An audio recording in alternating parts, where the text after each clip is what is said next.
안녕하십니까. 파생왕 송 대표입니다. 2025년도 3월 19일 수요일 현 시간 오전 10시 41분 지나고 있습니다. 잠시 뒤 약 1시간 정도 뒤에 일본의 기준금리 결정을 기다리고 있습니다. 저 역시 해당 부분을 기다리면서 시장 준비하기 전에 여러분들과 함께 시황 브리핑 같이 전달해드리기 위해서 먼저 영상부터 준비하고 있습니다. 같이 한번 오늘 시장 준비하시면서 오늘 같이 좋은 대응 했으면 좋겠습니다. 그러면 시장 설명 드리도록 하겠습니다. 먼저 오늘 새벽에 마감했던 다우 지수는 전장 대비해서 0.62% 260포인트가 하락을 했던 41,581포인트에서 하락 마감했습니다. 나스닥은 전장 대비해서 1.71 304포인트가 조정을 받았고 S&P 500은 1.07 60포인트가 조정을 받으면서 양대 3대 지수가 모두 하락 속에서 마감이 됐습니다. 제가 어제 마지막에 매매 영상을 오랜만에 올려드렸는데 매매 영상에서 말씀드렸던 것처럼 트럼프만 나와도 지금 대응이 될깡 말깡한데 푸틴이 같이 나오니까 차마 하고 싶지가 않습니다. 그래서 빨리 도망가겠습니다 라고 말씀을 드렸는데 만약에 도망가지 않았다고 하면 저는 제 뷰에 대해서 정확하게 말씀을 드립니다. 아마 쉽지 않았을 거예요. 아마 쉽지 않았을 거고 왜냐하면 매수 대응을 했을 거라고 저는 생각하기 때문에 이 구간에서 지금 만회를 하고 있긴 하겠지만 그래도 이 음봉을 피했냐라고 생각하면 쉽지는 않았을 것 같습니다. 그래서 제가 좀 피했던 이유들이 몇 가지가 있는데 그 이유들에 대해서도 같이 한번 설명드리겠습니다. 먼저 일단 반등을 모색하고 있던 미 3대 지수였어요. 미 3대 지수였고 일단 낙폭가드 이후에 기술적인 반등에 들어가고 있기 때문에 기술적으로는 턴 어라운드 하는 시점이 되었다라고 볼 수 있습니다. 그래서 좀 중요한 위치였고 적절하게 반등만 잘 한다고 하면 괜찮은 흐름을 만들 수 있는 구간이었는데 제가 어제 말씀드렸던 것처럼 제가 지금 계속 좀 껄끄러웠던 것 제가 저희 유료 고객님들 텍스트도 같이 보여드렸지만 이게 테슬라 때문에 그래요. 테슬라가 이게 5%가 빠졌는데 주가가 버텼다. 찝찝하다. 결국은 이 테슬라가 어저께 다시 연타석으로 빠지면서 이틀간 도합 9% 정도가 빠졌거든요. 빠져버리니까 주가가 버티지를 못해요. 버티지를 못하고 그냥 흘러내려 버리는 거죠. 그러니까 테슬라 같은 경우는 중국, 유럽, 그 다음에 오너리스크 이런 부분들이 지금 동시다발적으로 터지고 있기 때문에 사실 재료적인 측면에서 악재 아닌 악재가 연속되고 있습니다. 그러니까 이 악재를 쉽게 걷어내지 못하는 상황이고 악재를 쉽게 걷어내지 못하다 보니까 주가의 하방 압력이 계속해서 높아지는 상황입니다. 또 하나는 젠스왕인데 젠스왕 CEO가 이제 GTC에서의 발언도 좀 있었는데 젠스왕 CEO가 불과 작년에만 기준으로 해서 말씀을 드리면 아직 3월밖에 안 됐으니까 작년 얘기하는 게 그렇게 먼 옛날 얘기를 하는 게 아닌데 젠스왕 오너께서 말씀을 하시면 거의 살아계신 하나님이 오신 정도 살아계신 부처님이 오신 정도의 느낌으로 증시가 화답을 굉장히 많이 했습니다. 증시가 화답을 굉장히 많이 했고 거기에 따라서 주가가 변동성들을 이끌어내기도 했었죠. 그런데 지난 실적 발표 때부터인가요? 그때부터 해서 이상하리만큼 젠슨왕 CEO가 나오셔서 발언을 하고 나면 이상하게 엔비디아의 주가가 빠져버립니다. 그래서 어제도 어떤 발언을 좀 하셨냐면 이 개개인 가정에 이제 슈퍼컴퓨터 시대가 도래할 것 같다.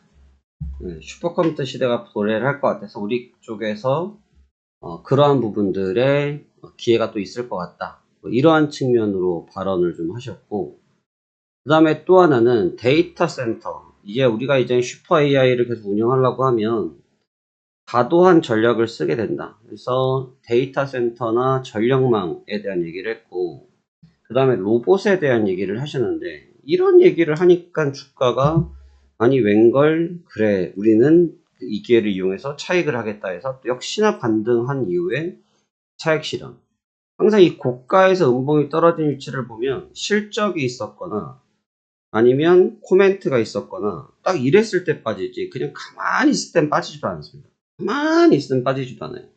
그게 지금 엔비디아의 문제라는 거죠. 엔비디아 자체의 문제라기보다는 이 기조가 좋지 못하다 보니까 반등만 하면 내던지는 기조가 좀 강하게 걸리는 것 같아요. 그래서 분위기가 좋지는 못합니다. 그래서 어제는 엔비디아, 테슬라, 그 다음에 빅테크가 전부 다 조정을 받으면서 기술주를 끌어내렸던 것이 증시 하락에 주요했다라고 볼 수 있습니다.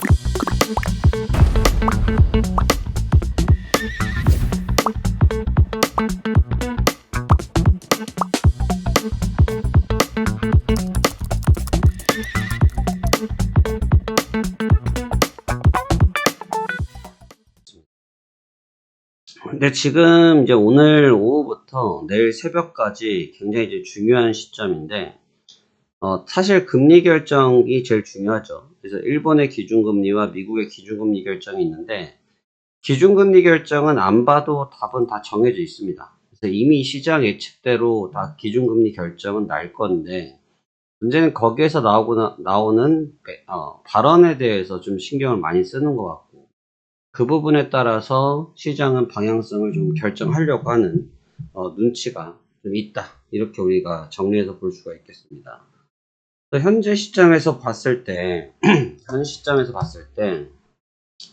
주가는 또다시 반등 시도를 하긴 할 거예요. 또다시 반등 시도를 하긴 할 건데, 어저께 조정이 나와버리면서 어떤 현상이 생겼냐면, 특히 이제 나스닥 같은 경우도 큰 폭의 조정을 받았고, 밑에서 V자 반등도 아니고 그냥 빼좀 고개를 내밀었는데 거기를 뒤집어 다시 꺾어버렸어요. 그래서 추세가 다이버전스가 떨어지면서 다시 한번 하방 압력이 높아지는 시점이 됐는데 아주 높은 매물 영역은 아니에요. 아주 높은 매물 영역은 아닙니다. 그래서 아주 높은 매물 영역은 아니기 때문에 극복하는 데 있어서 크게 어려움이 있을 것 같지는 않다. 그래서 일단은 반등의 모색을 할 것으로 생각이 됩니다.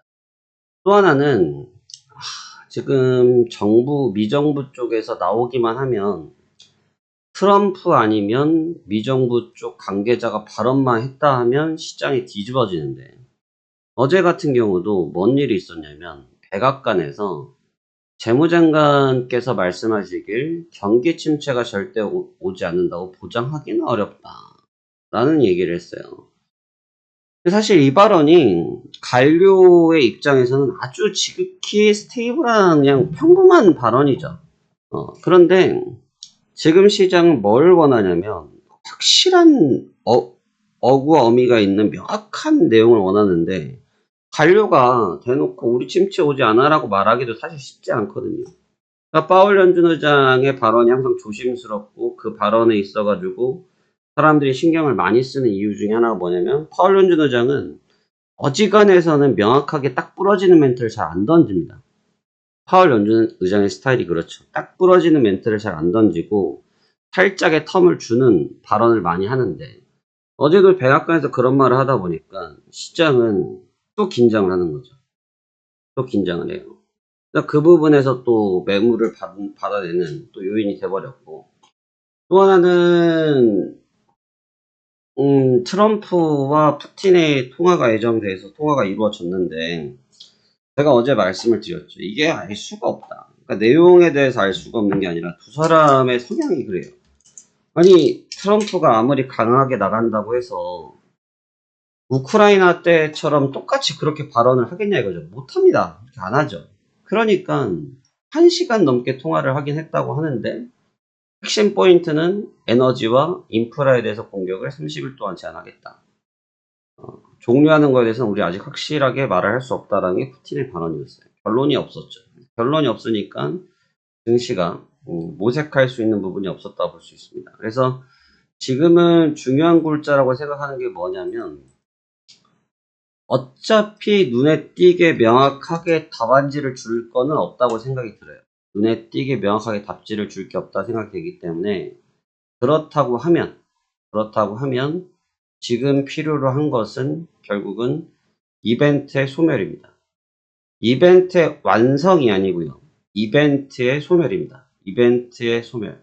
이벤트가 소멸을 하면서 주가가 돌아서는 그런 느낌으로 봐야 되지 않을까 저는 생각이 되어지네요. 그래서 오늘 장은 일단 기교적인 관점으로 생각이 되고, 이 기교적인 관점에서 반등 시도를 보겠지만 얼마나 탄력 있는 흐름이 이루어질지 한번 주목을 해볼 필요가 있고, 일단 저는 매매 포인트를 한 포인트를 잡고 있는 게 일단 BOJ 타임대예요. 그래서 잠시 뒤 12시에 BOJ 타임대 한번 저가 매수를 한번 노려볼 생각이고, 그 효과가 있다고 하면 FOMC까지 굳이 갈 생각이 없습니다. 왜냐면 일단 기본적으로 FOMC가 발표가 되는 시간이 내일 새벽 3시고, 새벽 3시면 자야죠. 그래서 그 시간대 해버리면 그 다음날 너무 힘이 들어서 이 시간대를 웬만해서는 안 쓰고 싶은데, 역시나 그것도 제 희망 사항이고 시장이 하다 보면 또 그렇게 될 수도 있는 거고,